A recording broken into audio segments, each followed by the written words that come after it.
जब भी हम आसमान में किसी जीव को उड़ते हुए देखते हैं तो दिमाग में एक ही शब्द आता है, पक्षी। लेकिन अगर मैं कहूं कि दुनिया में ऐसे जीव भी हैं जो उड़ते हैं, पंख फैलाते हैं, पर असली बर्ड नहीं है, तो आप चौंक जाएंगे। आज की इस रोमांचक यात्रा में हम आपको ले चलेंगे ऐसे अद्भुत जीवों के बीच जो उड़ते तो हैं लेकिन पक्षी नहीं हैं। आइए शुरू करते हैं नेचर की इस अनोखी उड़ान की कहानी। रात का अंधेरा। एक साया तेजी से आकाश में से गुजरता है। हम सोचते हैं कोई चिड़िया, लेकिन नहीं, यह है प्रकृति के सबसे अनोखे और रहस्यमयी जीवों में से एक, चमगादड़। ये स्तनधारी हैं। जी हाँ, इनके बच्चे होते हैं और ये उन्हें अपना दूध पिलाते हैं, बिल्कुल हम इंसानों की तरह। इनके ये पंख असल में पतली झिल्ली हैं जो इनकी लंबी उंगलियों और हड्डियों पर एक जाल की तरह फैली होती हैं। ये प्रकृति की इंजीनियरिंग का एक शानदार नमूना है। लेकिन इनका सबसे बड़ा सुपर पावर है इनकी इकोलोकेशन क्षमता। मतलब अंधेरे में ये ऐसी आवाजें छोड़ते हैं जो हम इंसान सुन भी नहीं सकते।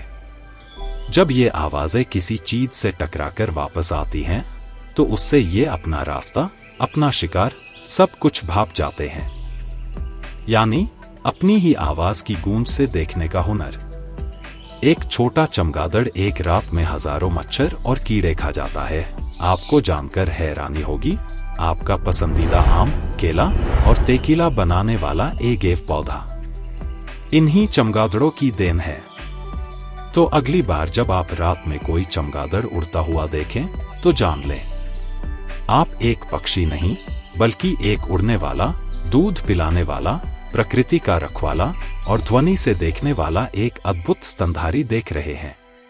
जंगल की रात।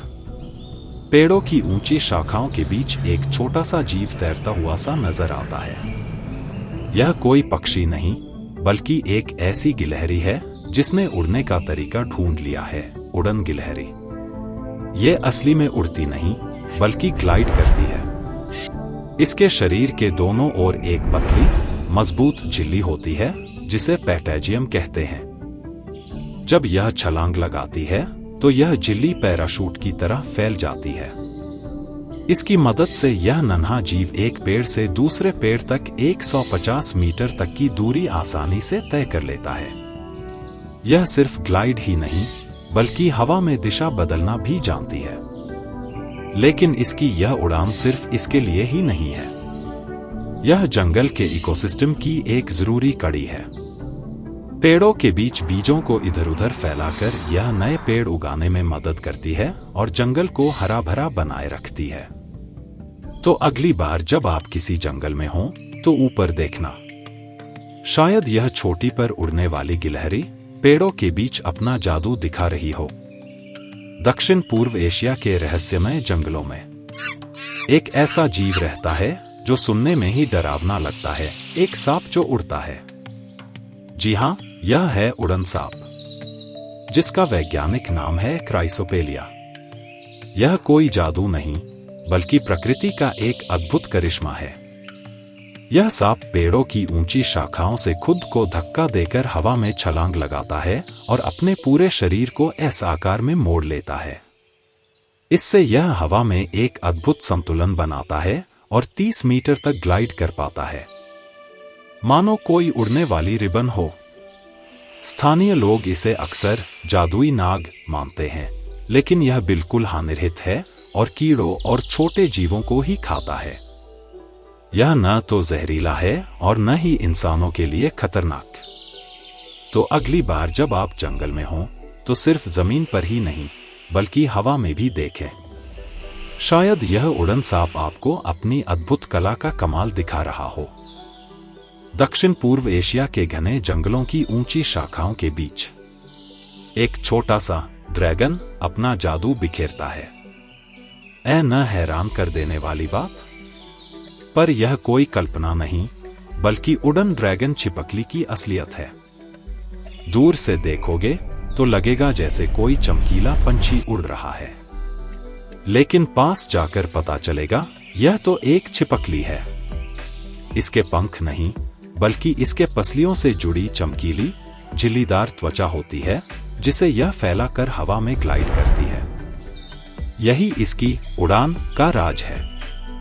यह नन्हा ड्रैगन शिकार करने या शिकारियों से बचने के लिए एक पेड़ से दूसरे पेड़ तक करीब 60 मीटर तक की दूरी आसानी से तय कर लेता है और ज्यादातर समय यह कीड़े मकोड़ों का शिकार करते हुए पेड़ों पर ही बिताता है। तो अगली बार अगर कभी इन जंगलों में जाओ तो आंखें खुली रखना, कहीं ऊपर शायद यह रंग बिरंगा उड़न ड्रैगन आप पर भी अपना जादू छोड़ जाए। सोचिए, समुद्र की नीली सतह पर अचानक एक मछली पानी से बाहर निकलती है और हवा में तैरने लगती है। यह कोई जादू नहीं, बल्कि प्रकृति का एक और अद्भुत करिश्मा है, उड़ने वाली मछली। ये मछलियां समुद्र में रहती हैं, लेकिन इन्होंने हवा में उड़ने का हुनर सीख लिया है।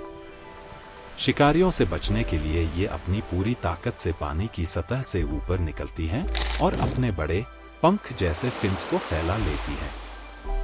ये फिन्स हवा में पंखों का काम करते हैं, जिससे ये मछलियां हवा में ग्लाइड कर पाती हैं। एक बार में ये एक फुटबॉल के मैदान जितनी दूरी तय कर सकती हैं। दुनिया भर में इनकी 200 से भी ज्यादा प्रजातियां हैं और ये जापान के आसपास के समुद्र, खूबसूरत कैरिबियन द्वीपों और विशाल भारतीय महासागर में पाई जाती है। इन्हें देखना ऐसा लगता है मानो पानी और हवा की दुनिया के बीच एक सुंदर नृत्य हो रहा हो। तो अगली बार जब आप समुद्र के किनारे हों तो आसमान की तरफ भी देखिएगा। शायद आपको ये हवाई मछली, प्रकृति का ये अनोखा करिश्मा उड़ती हुई नजर आ जाए।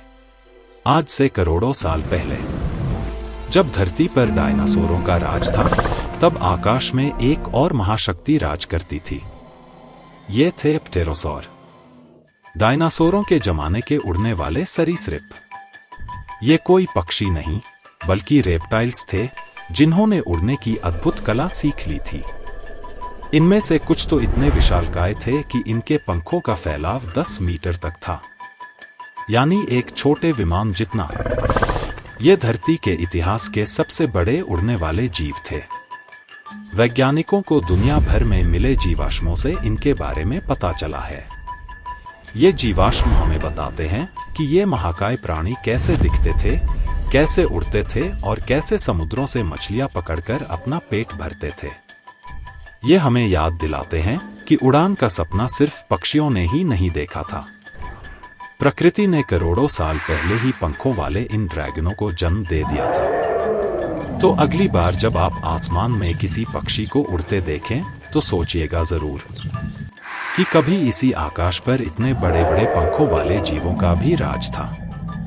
तो दोस्तों, आज हमने देखा कि उड़ान सिर्फ पक्षियों तक सीमित नहीं। चाहे वो चमगादड़ हो, मछली हो, गिलहरी हो, छिपकली हो या फिर करोड़ों साल पहले के डायनासोर, नेचर ने हर किसी को उड़ने का अपना तरीका दिया। यही है प्रकृति की सबसे बड़ी खूबसूरती, विविधता। याद रखिए, हर उड़ान की अपनी अलग कहानी होती है।